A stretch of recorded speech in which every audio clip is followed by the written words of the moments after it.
Mi gente, this is Taco Tuesday. We are here in South California. Thank you so much, Primo, for the reminder. I almost forgot it. Aquí andamos. We have the Maestro Valdez ahí. Wonderful, wonderful speaking here in our Monterey County Supervisors meeting. They are honoring Los del Norte today for all they've done. It is a wonderful day, you know, in these times that we live in. It's a wonderful day. Check it out here.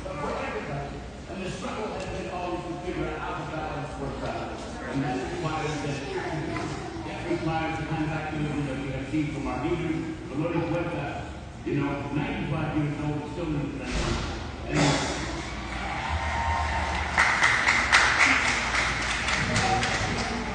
was born on the picket line with Lenny Bridge like 60 years ago.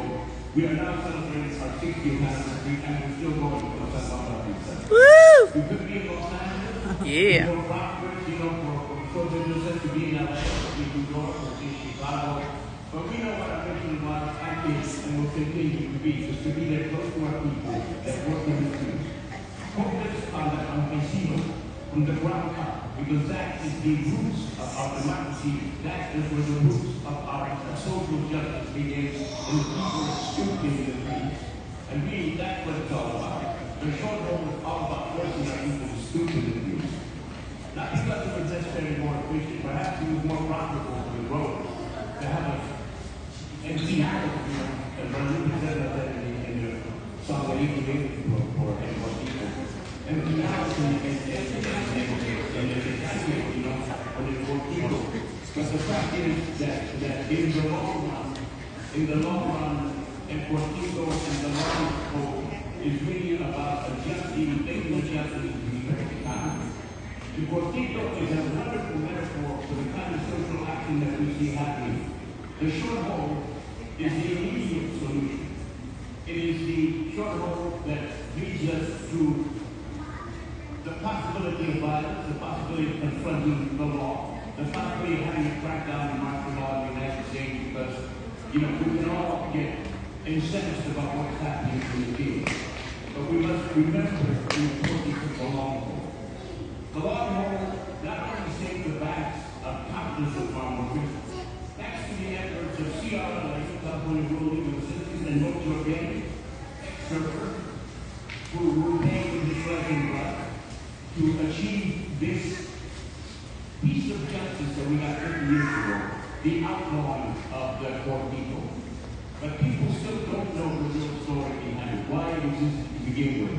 And this is why the long haul comes into being, not just to continue to weed the fields, but in a stand-up position, the way farmers can work with their complete dignity, but also in terms of time, in terms of the long haul of time. It has been 60 years since the labor break strike, and we're still here in this struggle. But a lot has changed. Many of our people have gone on to colleges and universities. Many of our people are teaching our young people. We now have not just the Japanese casino, but we have playwrights and actors and filmmakers working at every level. And they are also helping to educate our people and to make them conscious of their own culture in the same way that the Stevens and Norway have been enriched all our lives by commenting on our life through their artistry. This is the basis, this is the grassroots of democracy, this is the grassroots of social justice. When the people in the street can express their own reality, when people in the street can express their own ideas in terms of their own lives. And the Stevens and Norway have given us a vocabulary to use of the corrido that continues to inspire new generations as we go. And so it is with all of the arts, and so it is with all of the educational institutions, and so it is with all the medical institutions. We need our needs as human beings are completely multi-level as they have always been. Our response as a community has been to feed all of those needs by educating our young people to become lawyers and doctors and writers and politicians who can stand before the podium of justice and speak to the world at large. I've seen this with General Campesino, Dolores knows, actually Dolores is the first person I talked to about General Campesino before Cesar came. And she was very encouraging. She's still out there, there she is. But she is also representative of the long haul. He's a representative of a long trust. We must get in race. You know, back in the 60s, my mother was a spiritual counselor, and I went around activating a lot of language. And I could feel that wall raised in my chest because I had experienced the injustices that exist for everybody, you know? And the fact is that rage and anger is one way to respond. But it's the short one. It will take you eventually. It's too immediate. It's too direct. We have to have the long haul of perspective, the long haul of historical understanding to know exactly where we are. And given that long view, we must know that we have never been as strong as we are today. And this provocation that we're getting from the whole in the White House, this provocation that we're getting will only make us stronger because it is teaching our young people day by day what the struggle is all about. So let us hope. Let us keep our spirits up. Let us continue to work day after day, not only in the field, but also in the classroom, also in our houses, also in our political chambers, from city to city, and the school board, the city council. Let us continue this dialogue so that the future generations will be more fit to who get taken part. This is America. It is a little time. Always has been. And it has to treat everybody who's not to the bottom. That's going to require continual work.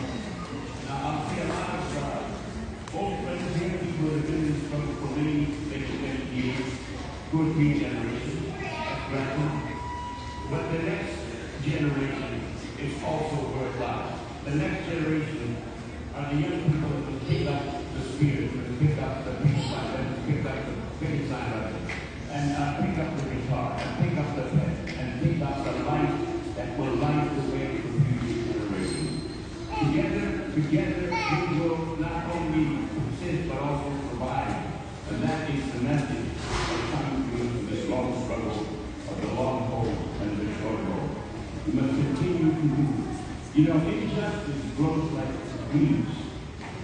It's the garden of the human race is out there, and whether you like it or not, the weeds continue to appear.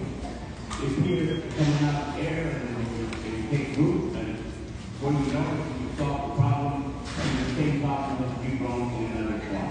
Well, get used to it, because that's what it's all about. And when it takes a steady pace, it takes steady, strong organization, strong unions, and strong cultural and educational and political organizations in order to persist and prevail.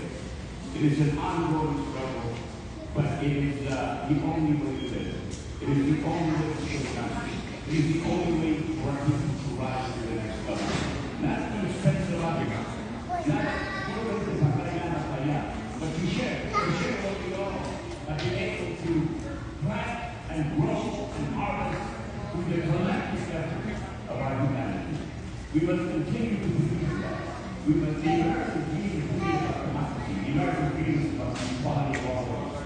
It's not about how much money we have. It's not about what kind of car we have. It's about how to treat each other. The greatest measure of personal intelligence is embodied in the conduct of other people. In that sense, then, we're coming to our cultures, the cultures of the people from the grassroots, the culture of the people that are going from the bottom up. This is the vision of America. This is the America that is trying to be reborn. Not the old America. Make America great again for whom?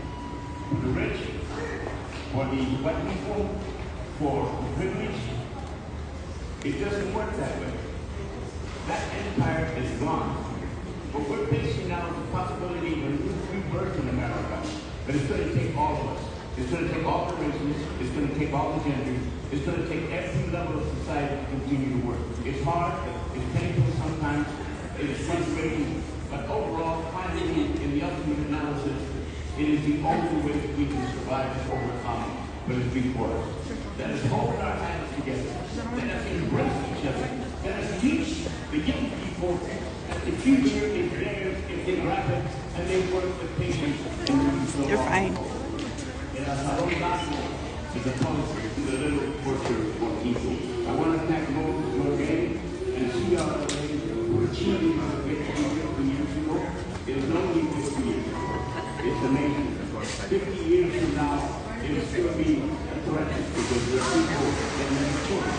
And so it is up to us to teach the next generation to grab their destiny in their hands with all their resources, with all of their feelings, with all of their genius, all our geniuses, and to then see into the future generations, all of us that are most facing the world. You know, we are campesinos, have been campesinos, out of necessity. Necessity of the young people, we need to grow our food, but also because we need food and we need to work and whatever, and we'll do whatever is necessary. This country is a very big institution of slavery on the East Coast. The imposition of slavery on the West Coast has been a story, a struggle. Some people try to get other people to do their slave labor in the fields. We refuse to work for slave wages. We refuse to demean ourselves by stooping in the fields at the expense of our own dignity. We will resist, but we will resist with intelligence. We will resist with strategy. We will resist with the consciousness of our own human worth. Que viva la raza humana y que viva el movimiento campesino.